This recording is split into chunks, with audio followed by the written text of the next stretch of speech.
As daylight waned on December 16th, Otto Skorzeny sent 3 of his teams disguised as American soldiers to try their luck at penetrating the front. 4 men rode in each jeep, which to Skorzeny was logical, for there were seats for 4. Skorzeny failed to note that the Americans had so much transport that seldom did 4 ride in one jeep, and when it became known that Skorzeny's 4-man teams were abroad, any jeep with 4 men in it aroused suspicions. At least one man who spoke English well, usually a former merchant seaman, rode with each German team, and if forced to communicate with the Americans, he tried to do all the talking. Of Skorzeny's 3 large task forces, only one got started on the original mission of seizing bridges over the Meuse. Attached to Kampfgruppe Piper, the force took position well back in the column, and to Piper's disgust, displayed no inclination to do what it was supposed to do, move out in advance, and make a quick dash for the bridge at High. Since Piper had no command authority over the task force, there was nothing he could do about it. Because the other 2 task forces were to accompany the 12th SS Panzer Division, what they did depended on the progress of that division. On December 17th, Skorzeny sent another of his disguised teams with Piper and 6 others to penetrate the line on their own. All probably got through, but how much they accomplished was another matter. One of the few to cause any confusion, and that minimal reached a road junction atop the Haute Fagnes, known as Mont Rigi. By the time a convoy of the 1st Division's 16th Infantry arrived during the afternoon of December 17th, the Germans had changed the road signs so that the convoy took not the most direct route to its destination at the town of Weymouth, but a roundabout route through Malmedy. As American MPs arrived at Mont Rigi, the Germans jumped into their jeep and raced away. The misdirection added about an hour to the convoy's driving time. Although there was considerable cutting of telephone lines, no serious disruption of telephone service developed. The difficulties experienced by the 99th and 106th Divisions happened before any of Skorzeny's men went into action, probably the work of patrols from the attacking divisions or of civilians. The first team to be captured was that which accompanied Kampfgruppe Piper. Only half an hour after the team moved ahead to operate on its own, a military policeman stopped the jeep. When the men were unable to give the password, the MP detained them, and discrepancies in their uniforms and what they had in their pockets gave them away. They wore neither leggings nor combat boots, and only one had a regulation US Army belt. Whereas American soldiers used specially printed invasion currency, the men had dollars and pounds, and all carried the German soldiers' personal document, the Soldbuch. The night before they were to be shot as spies, American authorities permitted captured German nurses in a nearby cell to sing Christmas carols for them. Just before dark on December 18th, engineers manning a roadblock on the highway leading into Malmedy from the Beaunier Road junction saw a jeep approaching. In it were what appeared to be 4 American soldiers and 2 more on the hood. As the jeep neared the roadblock, one of the soldiers on the hood jumped off and ran toward the roadblock. "They were Krauts," he yelled. "The men in that jeep are Krauts." When those inside the jeep opened fire, the other man on the hood jumped off. As the driver of the jeep tried desperately to turn around in the road, the engineers returned the fire. They killed 1 man who tried to run, and the other 3 surrendered. They had been bringing 2 prisoners to what they thought to be German, held Malmedy. 2 teams claiming to have reached the Meuse returned to German lines after only 24 hours, having accomplished nothing more than a look around, and a 3rd team was to come near the river on Christmas Eve, but would not live to tell about it.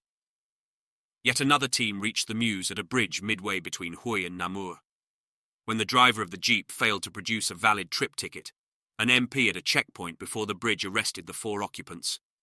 They turned out to be wearing Nazi armbands beneath their field jackets, and there were German weapons and explosives in the jeep. The leader, Alt Gunther Schulz, talked freely. He gave the objective of the offensive in considerable detail and catalogued the role of Skorzeny's brigade. A principal goal, he said, was to penetrate Schaeff headquarters to assassinate General Eisenhower and other senior officers. Skorzeny himself, and some 50 men, were to rendezvous in Paris at the Café de la Paix on the Place de l'Opéra and proceed from there to Versailles.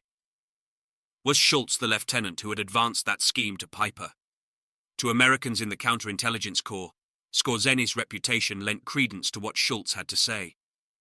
Early the next morning, December 18, a disturbed colonel on the Schaeff staff brought the information to General Eisenhower. Although Eisenhower scoffed, he soon discerned that the less he cooperated with security arrangements, the more men the Counterintelligence Corps detailed for his protection. He finally agreed to move from his villa in Saint-Germain-en-Laye to a house close to the headquarters in Versailles, and gradually accepted the heavy guards, constant changing of routes to and from the headquarters, and other minor inconveniences. An officer who bore a remarkable resemblance to Eisenhower, Lieutenant Colonel Baldwin B. Smith, moved into the villa in Saint-Germain and took the Supreme Commander's usual route to and from the headquarters each day. In Paris, a detail staked out the Café de la Paix without results. General Bradley, too, had to endure the concern of his staff for his safety. His personal plane moved from a nearby civilian airfield to a secure military base across the frontier in France, and no longer could he travel in a sedan. Instead, he rode in a jeep without general stars on the bumper, and with escort jeeps equipped with machine guns ahead and behind. His staff also insisted on obscuring the stars on his helmet. At the urging of the security officers, he used the rear entrance of the Hotel Alpha and finally consented to move from his room at the front of the hotel to one at the back. That there were Germans roaming about in American uniforms led to increased security checks everywhere. Many a soldier, including senior officers, found it insufficient to know the day's password. He also had to answer queries on such Americana as state capitals, who was the current husband of film star Betty Grable. It was band leader Harry James, who were Dem Bums, and what was the name of President Roosevelt's dog. As Skorzeny himself was later to note, his men set off a real spy mania in the American back areas, but it resulted in nothing more than minor inconveniences and had little or no effect on operations. Skorzeny's concern that his men might be treated as spies turned out to be real, for the American command paid no heed to the nicety, as presumed by Skorzeny's legal advisers, that it was acceptable to wear the enemy's uniform as a ruse de guerre, so long as you did not actually fight in it. 18 of Skorzeny's men were captured. 18 were shot. A last gasp by one of Skorzeny's teams occurred on Christmas Eve, when 4 men in a jeep crashed through a checkpoint established on the road leading to a bridge over the Meuse at Dinant, by men of the British 3D Royal Tank Regiment. A short distance beyond the checkpoint, the jeep hit a necklace of mines the British had emplaced to be pulled across the road should a vehicle refuse to stop. For a moment there was immense concern, for all 4 occupants were blown to pieces and all wore American helmets and overcoats. Relief prevailed when the guards found the 4 were wearing German uniforms underneath. Combat Command B, 9th Armored Division, William Hoge commanding, began leaving its assembly area near Faymonville for St. Vith to help the 106th Division at 2 a.m. on December 17th, 2 hours before Joachim Peiper started his thrust from Lanzerath. Had the orders that Hoge originally received held to move into the Losheim Gap, the combat command would have left Faymonville at daybreak, and at some point would have bumped into Kampfgruppe Peiper. Even as it was, a small portion of Hoge's command was destined to have a brush with Peiper, for at the town of Ligneville, down a steep slope from the Bornier Road junction, there was an ad hoc force made up of the company kitchens and supply trucks, and also service company of CCB's 14th Tank Battalion. The combat command had been engaged in a crash program to install grousers on the tracks of its armoured vehicles to widen the tracks and improve footing on muddy ground. The work had been completed except for 2 Shermans and a 105 mm assault gun, which were unable to accompany the combat command because their tracks had been removed in preparation for installing the grousers. Also in Ligneville was General Timberlake's headquarters of the 49th Anti-Aircraft Artillery Brigade, situated in the Hôtel du Moulin, at a curve in the road near the northern edge of town. Because General Timberlake was in touch by radio with one of his big 90 mm firing batteries near Butgenbach, he learned fairly early in the morning of a breakthrough in the 99th Division's sector. He ordered his men to pack and be ready to leave Ligneville at short notice, and subsequently ordered departure right after the noonday meal. When the noise of cannon and machine guns erupted somewhere to the north of Ligneville, the commander of the ad hoc force, Captain Seymour Green, set off in his jeep toward the Hôtel du Moulin in hope of getting a better fix on the location of the firing. He was parked beside the road when a tank dozer, a Sherman equipped with a bulldozer blade, came down the hill at breakneck speed. "German tanks," shouted the driver. "Captain, I was shot at by German tanks." The tank dozer had been on loan to the 2D Division, was returning to the 14th Tank Battalion in Ligneville, and had just passed the Bulge Road junction when Piper's advance guard began shooting up Battery B convoy. That sent the operator dashing for Ligneville. Passing word to the kitchen and supply trucks to get out of town, Captain Green and his driver headed uphill toward the sound of the firing, while General Timberlake and his staff rushed from the Hôtel du Moulin to make their getaway. At a sharp curve in the highway above Ligneville, Green told his driver to stop while he proceeded on foot. "If anything happens," he said, "go back." As Green rounded the curve, he found himself practically face to face with a German tank. The sight so stunned him that he stood rooted to the spot. As the tank approached, Green threw away his carbine and raised his hands in surrender. Continuing down the hill, the German column was in full sight of men of the 14th Tank Battalion Service Company, who were working on the 2 Shermans and the assault gun on a hill overlooking the highway. The tank dozer joined them there, and when the first German tank appeared, a Panther commanded by Piper's adjutant, First Lieutenant Arndt Fischer, a round from the 76 mm gun on the tank dozer sent it up in flames. As the driver of Piper's half-track drove to cover behind a house, Piper jumped down and helped bandage Lieutenant Fischer, who was badly burned. Angered at the loss of an officer whom he considered a personal friend, Piper grabbed a Panzerfaust and set out to destroy the American tank. But a round from a German tank knocked the tank dozer out before Piper got to it.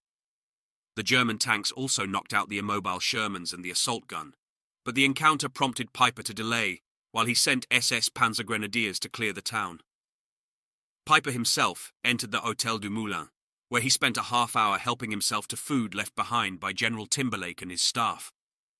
Piper's goal at that point was to get onto a road just beyond Ligneville that led west to the town of Stavelot.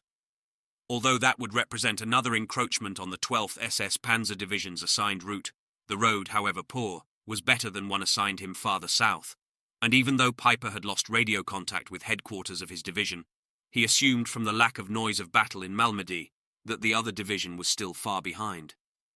After Stavelot, he would return to his assigned route at Trois Ponts, so named from 3 bridges in and near the town at the juncture of the Amblève and Salm rivers.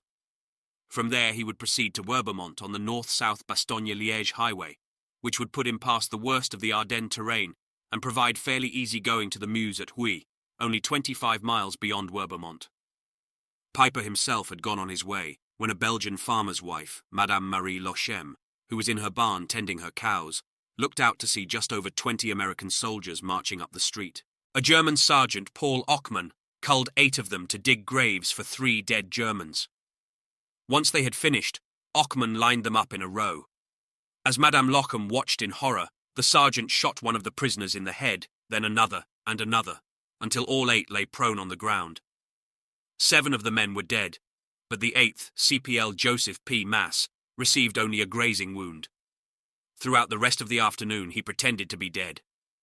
As it got dark, he crawled to a clump of trees, where in time a Belgian man brought him food and pointed the direction to St. Vith, but in trying to get there, Mass lost his way and was captured again. From a window in the Hôtel du Moulin, the proprietor, 69-year-old Peter Rupp, a German by birth but a Belgian by loyalty, witnessed the executions and feared for the lives of 14 other Americans held in the hotel, among them Captain Green. As Ockmann entered the hotel, Rupp confronted him.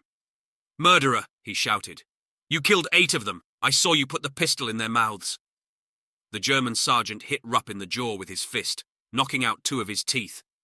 A watching SS officer told Ockmann to kill all the prisoners and the old Belgian as well, and Ockmann was on the point of herding the prisoners out of the hotel when another officer countermanded the order. Immensely relieved, Rupp was nevertheless concerned that somebody else might do the prisoners in. Going down to the cellar, he came back with bottles of wine and cognac, which he passed to the German soldiers. In a short while, the prisoners were all but forgotten. David Edward Pergrin studied civil engineering at Pennsylvania State College and at the same time earned a U.S. Army commission through the ROTC. Not quite 6 feet tall, he was broad-shouldered, solidly built. He played football at Penn State and wore glasses. As a lieutenant colonel at the age of 25, he took the 291st Engineer Combat Battalion overseas, where in England it became part of the 1111th Engineer Combat Group, commanded by a veteran of World War I, Colonel H. Wallace Anderson, then led it on a variety of engineering tasks through the Normandy hedgerows and on into the Ardennes. Casualties had been remarkably light. One man lost both legs to a mine, but nobody had been killed. As winter approached, the group commander, Colonel Anderson, assigned one of his 3 battalions the task of operating sawmills to provide timber for squad huts and other amenities at the front. Another drew the job of building and maintaining roads close behind the front just north of the Losheim Gap, while the 3rd, Pergrin's 291st, served as security for Anderson's headquarters, but at the same time operated some sawmills and did road maintenance as required. It was not without intention that the battalions of the 1111th Engineer Combat Group were deployed so as to provide a screening force for the First Army's headquarters town of Spa. As befitted the role of security for group headquarters, Pergrin's battalion was closest to Anderson's command post in Trois-Ponts. Pergrin's own headquarters was just up the hill to the west in the village of Haute-Baudeux. One company was farther west, at Verbeumont. A second was billeted in one of the more imposing buildings in the Ardennes, the Château de Froidcourt, built early in the 20th century, but in the style of a medieval castle, just outside the village of La Glaise, overlooking the scenic valley of the meandering Amblève River. The third was in Malmedy.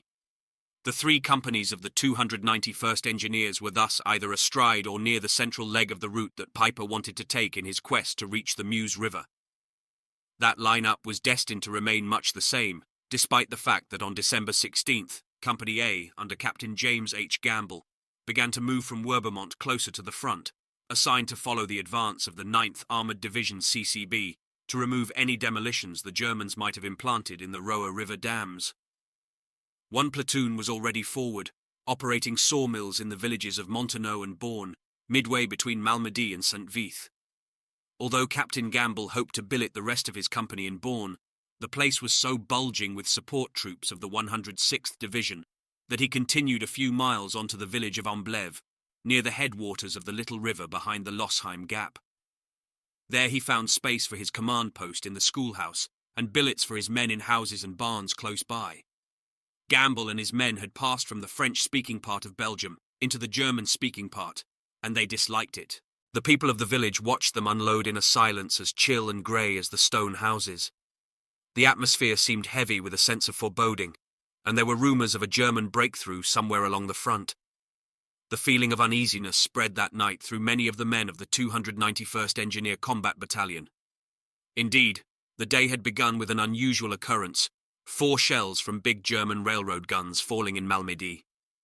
Then, during the night, the telephone line between the battalion headquarters and the group headquarters went out, which was highly unusual that far behind the front, and when troubleshooters found the break, it was obvious that somebody had cut the line. A short while later, Group headquarters passed along an alert disseminated by headquarters of the First Army to watch for German paratroopers. Through much of the night at Amblève, the guard on duty outside Captain Gamble's command post heard heavy traffic on the main road through the town. Had he left his post to check, he would have found vehicles of the 14th Cavalry Group pulling back from the Losheim Gap. The coming of daylight brought considerably more concern. A platoon of Company B, leaving Malmedy to work on the road leading from the Bonnier Junction east toward Bütgenbach, found a steady stream of American vehicles heading west, jeeps and trucks from rear echelon supply units, but also some artillery pieces and big anti-aircraft guns. When the platoon leader, First Lieutenant Frank W. Rea, Jr., arrived in his jeep to check on the platoon's work, the heavy traffic so disturbed him that he drove on in the direction of Bütgenbach to determine what was happening. Rea got as far as a road junction just short of Bütgenbach. From there, he could hear the sound of small arms and artillery fire, and could see American fighter bombers attacking some target out of sight beyond the hills. "What's going on here?" Rea asked an MP on duty at the intersection. All hell had erupted before daylight, said the MP, and the Germans had broken through the 99th Division's lines. Rea hurried back to alert his company commander. On the way, he told his men to drop their roadwork and return to Malmedy. As the men passed the road junction at Bonnier, the town in the valley below them looked like a giant anthill somebody had stirred with a stick. Vehicles were pouring in on 2 sides and out the other 2. In Amblève that morning, the man on radio duty in Company A command post, CPL Albert C. Schommer, pulled back the blackout curtains and looked outside. Military vehicles of virtually every description were streaming through the village, and not far to the north. Schommer could see American planes attacking. He called for First Sergeant William H. Smith to take a look. Smith was so concerned that he jumped into a weapons carrier and drove off to see what he could find out. He returned around 10:30 to report to his company commander, Captain Gamble, a whole column of German tanks up there, headed in this direction.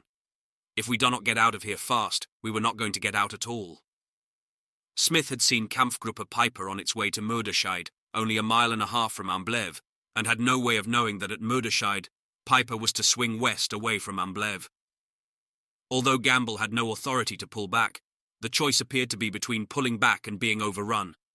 He made his decision, telling Sergeant Smith to have the men siphon gasoline from the equipment vehicles, so there would be enough for those carrying troops. But he was relieved when a message arrived from Colonel Pergrin, pull back to Werbermont. The men were having some difficulty taking down a radio antenna installed on the roof of the schoolhouse when one of them raised a pair of binoculars. He let out a yell. At a road junction not over a mile to the southeast, there were several half-tracks, German soldiers milling about, and what looked to be 3 German tanks.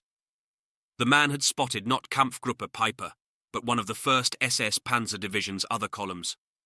Whoever it was, it speeded Company A withdrawal. As the column stopped in Montenot to pick up the platoon operating a sawmill there, Captain Gamble learned that the platoon was desperate for gasoline.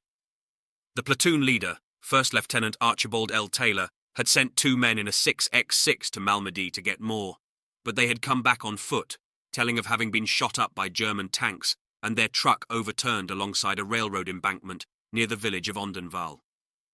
Company A, 291st Engineers, made it out, but barely. As Lieutenant Taylor's platoon, bringing up the rear, left Montenot, Germans of the 1st SS Panzer Division were coming in the other side, and as Company A tried to turn west, the little convoy ran into one of the most stifling traffic jams to beset the US Army during the course of the war in Europe. Men of the 7th Armoured Division with their tanks, half-tracks, trucks and artillery were trying to get into St. Vith, and a lot of other people in their vehicles, and some with their big guns were trying to get out. Only by using forest trails and logging roads was Company A able to bypass the traffic jam and make its way, albeit slowly, toward the west, and in late evening of December 17th, reoccupy its old billets in Werbermont. When Lieutenant Rear of Company B, 291st Engineers, returned to Malmedy from his reconnaissance toward Bütgenbach, he reported to his company commander, Captain John T. Conlin, what he had learned. Conlin promptly telephoned Colonel Pergrin at his headquarters in Haute-Bordeaux. Pergrin told him to begin setting up blocks on the roads leading into Malmedy, and he and his staff headed for the town. Although Malmedy was only 13 miles away, it took 45 minutes for Pergrin to get there. For almost all the way he was bucking the traffic of the march column of the 7th Armoured Division that was heading for St. Vith by way of Trois-Ponts.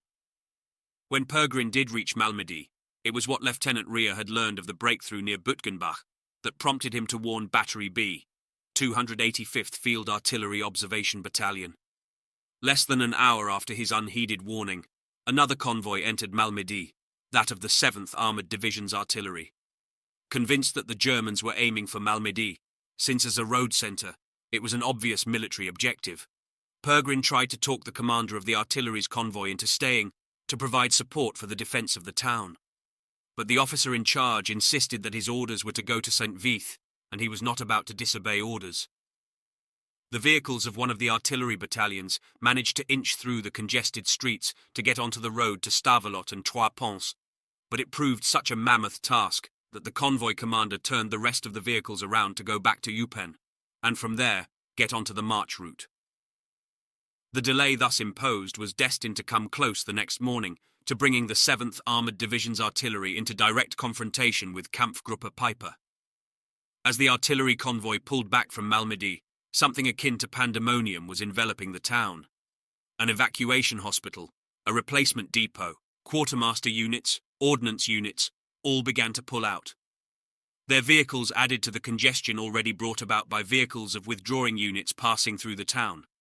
Civilians joined the exodus with bicycles, pushcarts, wheelbarrows, children's wagons, anything in which to transport a few pitiful belongings.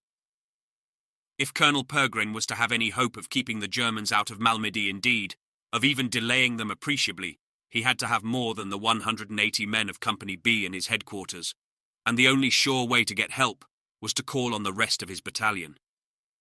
At that point, he had no way of knowing where Captain Gamble's Company A was located in the course of withdrawing from Amblève, but he still had Company C in the Château de Froidecourt at La Glaise.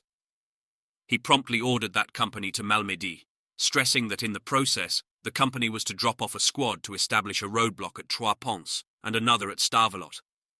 If the Germans took either town, they would cut off Malmedy from the west, and if they gained Stavelot, they would be only a short distance from the First Army's headquarters at Spa, and even closer to a mammoth gasoline depot along a secondary road leading north from Stavelot to Spa.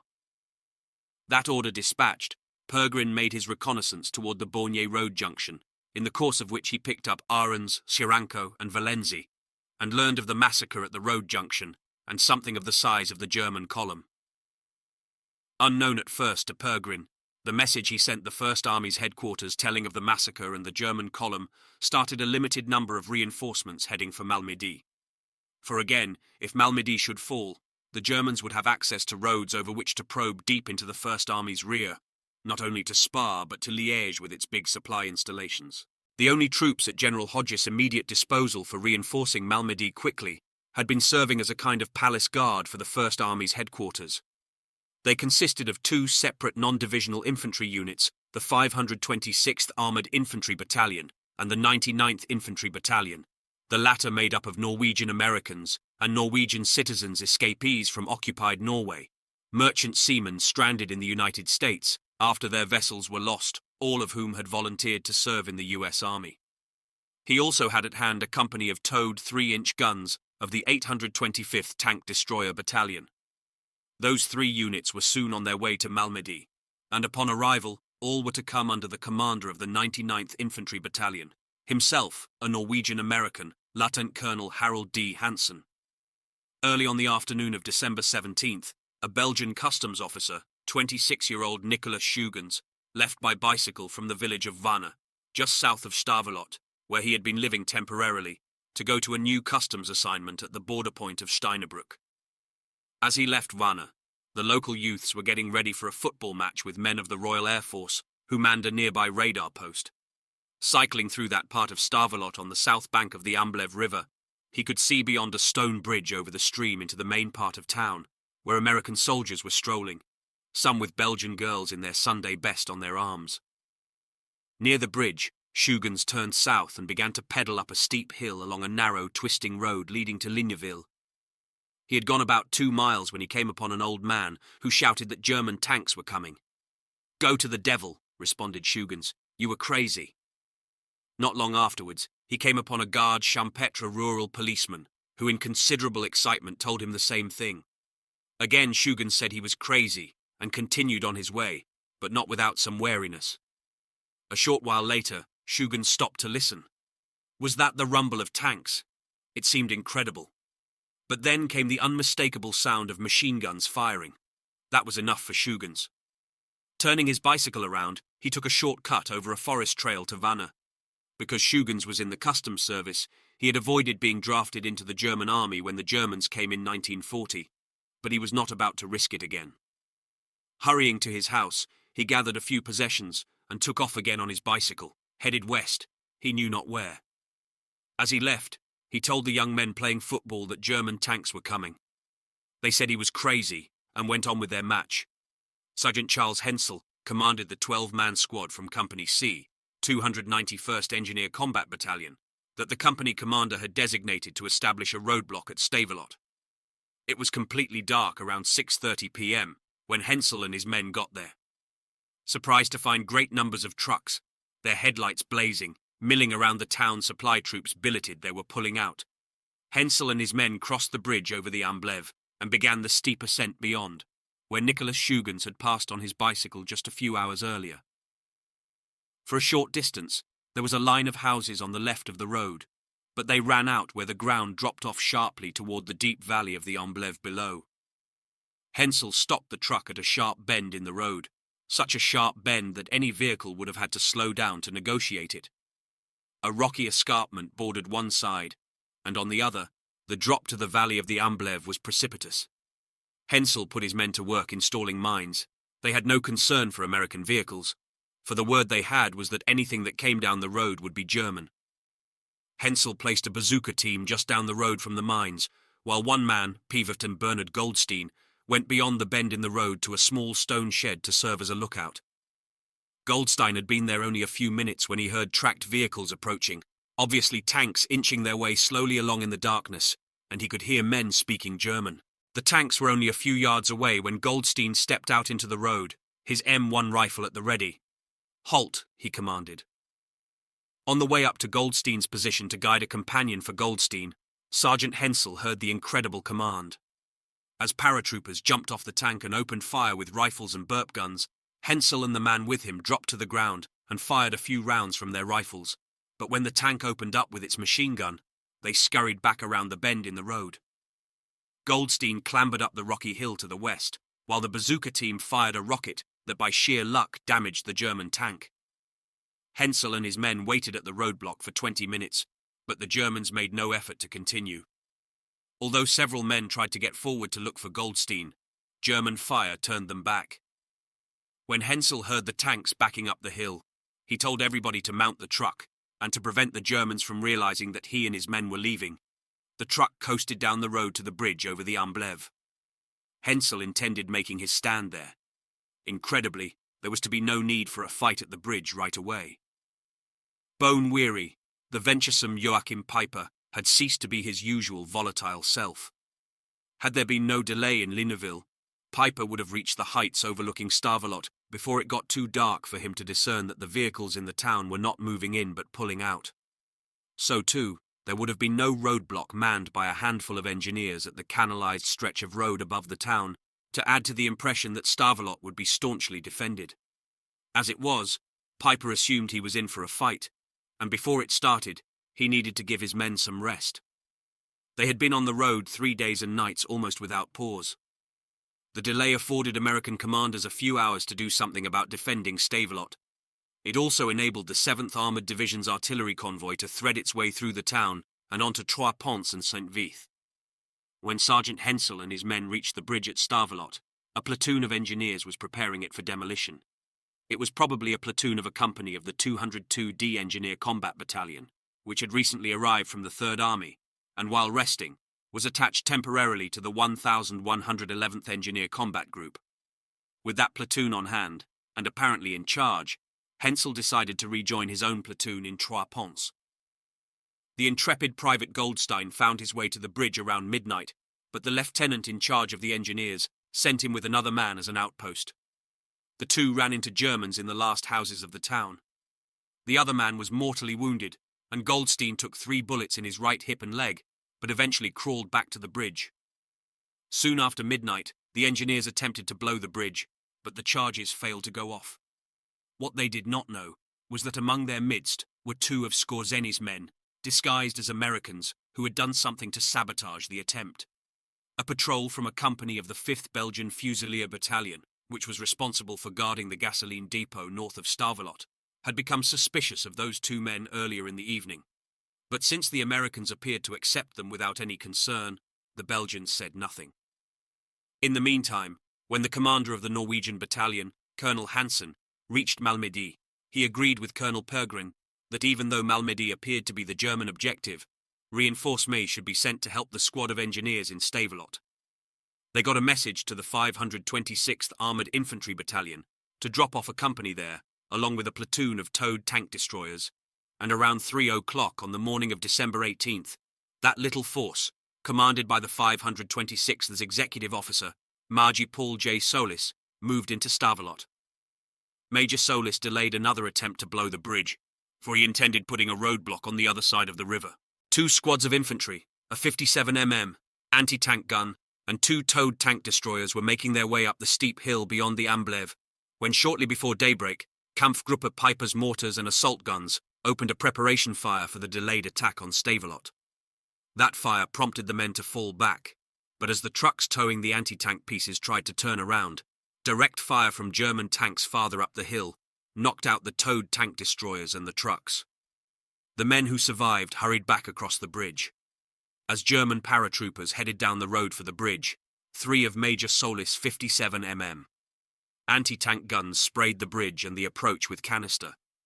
The paratroopers took cover in houses near the bridge to await arrival of German tanks. By that time, the light was sufficient for the gunners of 2 remaining towed tank destroyers, commanded respectively by Sagittese, Martin Hauser and Louis Calentano, and emplaced atop a knoll along the road from Malmedy to make out German tanks descending the steep hill on the other side of the river. Each of the tank destroyers knocked out 2 German tanks, but other tanks made it to the bridge, where the 57 mm anti-tank guns were no match for them. Paratroopers and SS Panzer Grenadiers soon followed the tanks across the bridge. At that point, the last vehicles of the 7th Armoured Division's artillery convoy were passing through the town anti-aircraft half-tracks with quad 50 machine guns. They paused to give the American infantry a hand, but soon pulled out to continue their march by way of Trois-Ponts for Saint-Vith. So too, the company of the 202D engineers that had been resting in the town did a yeoman job of fighting for a while, but like the half-tracks, had no real commitment to defending the town and soon pulled out. So overwhelming were the odds against Solis' lone armoured infantry company that at 8 a.m. Solis ordered withdrawal. Most men and the 2 tank destroyers fell back along the road to Malmedy, but Solis himself, in a half-track, withdrew along the road to Spa. After a delay of more than 12 hours, much of it self-imposed, Piper had his passage through Stavelot. Equipped with British uniforms and weapons, the 5th Fusilier Battalion was the first unit of the Belgian army to be formed after the country's liberation, drawn in large measure from men who had fought in the underground resistance. In early December, the battalion was attached to the 1st Army to be used primarily for guarding supply installations. One of the tasks assigned the 3D Company under Captain Jean Berniat was to guard the American gasoline depot, which contained almost 1 million gallons on the Stavelot-Spa road. The gasoline was in 5-gallon jerrycans stacked alongside the road, mostly just inside a forest, but some of it on open ground between the forest and the first houses of Stavelot. As Solis approached the first stacks of jerrycans in his half-track, Lieutenant Detroz of the Belgian army beckoned him. He and his platoon were the guards and only defenders of the depot, and Detroz was convinced that the Germans would soon go for the gasoline. Since the ground on one side of the road rose sharply and on the other dropped off sharply, Detroz suggested piling jerrycans across the road and setting the gasoline on fire. The Belgians and the men with Solis were soon secure behind a great wall of flame. Although Colonel Piper had no knowledge of that gasoline depot, a German flank patrol consisting of a few tanks and half-tracks, possibly attracted by the great clouds of smoke, climbed the road from Stavelot. The tanks tried to maneuver past the roadblock, but the sharply sloping ground, as Lieutenant Detroz had figured, prevented it. The patrol turned back. Piper's delay in front of Stavelot had afforded time for Colonel Anderson of the 1111th Engineer Combat Group to prepare a defence of what looked to be the next town on the route of the German armoured column, his own headquarters town of Trois-Ponts. As Anderson pulled his headquarters back, he left defence of Trois-Ponts in the hands of his executive officer, Major Robert B. Yates. Around midnight on the 17th, Company C, 51st Engineer Combat Battalion, arrived and began preparing the 2 bridges in the town for demolition, while a platoon of the 291st Engineers did the same at a bridge farther south.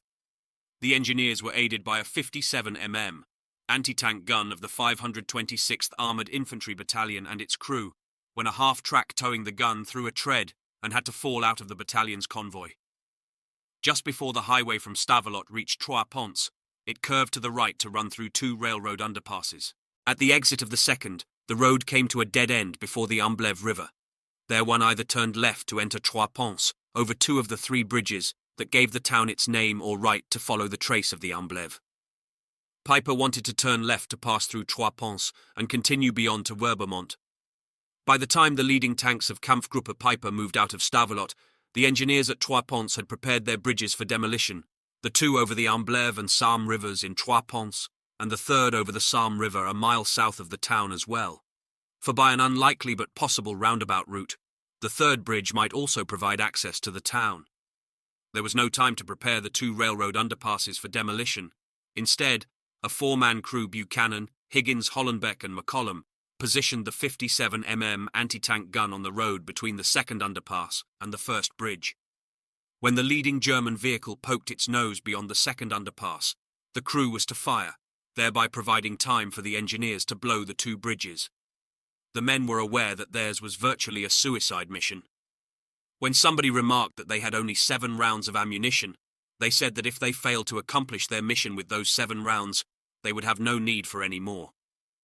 It was just after 11 o'clock on December 18th when the lead vehicle of Kampfgruppe Piper, a Panther, emerged cautiously from the second underpass. The 4-man crew of the 57 anti-tank gun fired.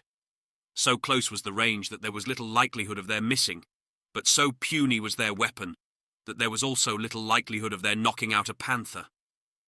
That first round nevertheless damaged a track on the tank, but not its 75 gun. With one round the tank knocked out the 57 piece and killed all 4 of the crew. But behind those intrepid men, the first bridge went up in a great blast of dust, debris, and sound, and the second went up soon after. There was at that point no way Joachim Piper and his tanks could get into Troy-Ponce from that direction, and for the first time since Piper started out on his remarkable trek, despair engulfed him. No one understood more clearly than he how badly he needed to get into Troy-Ponce. Could he have done so, Piper was convinced he would have reached the Meuse that night. Yet at that point, a little rock-strewn river defied him. No major obstacle for infantry, the Amblève has such steep banks that it is an insurmountable barrier for tanks and other vehicles. If Piper was to have any hope of reaching the Meuse, he somehow had to find another way of getting across the river, or else face a serpentine, circuitous route along the trace of the river through terrain, where passage might be blocked at any number of points. Consulting a map, Piper saw that along that road following the trace of the Amblève, there was another bridge across the river, downhill from the village of La Glaise near the hamlet of Cheneux, and from there, a secondary road led to the road connecting Troy-Ponce and Verbeumont. If he could seize that bridge, and if it was sturdy enough to support his tanks, he still might make it to the Meuse. Although Piper paid scant attention to the possibility, there was one more route by which he might have gained Troy-Ponce, the bridge over the Sarme south of the town. The job of destroying that bridge belonged to a platoon of Company A, 291st Engineers. When Piper began the attack early that morning, the 18th, he had been obsessed with the thought that he faced a major fight to get through Stavelot. In search of an alternate route, he sent a company of Mark IVs along a dirt road, leading down the left bank of the Amblève to the village of one site of the football match the previous afternoon between locals and men of the RAF, and thence to Troy-Ponce by way of the railroad station on high ground overlooking the town. Should Piper be delayed further at Stavelot, those tanks still might secure passage at Troy-Ponce.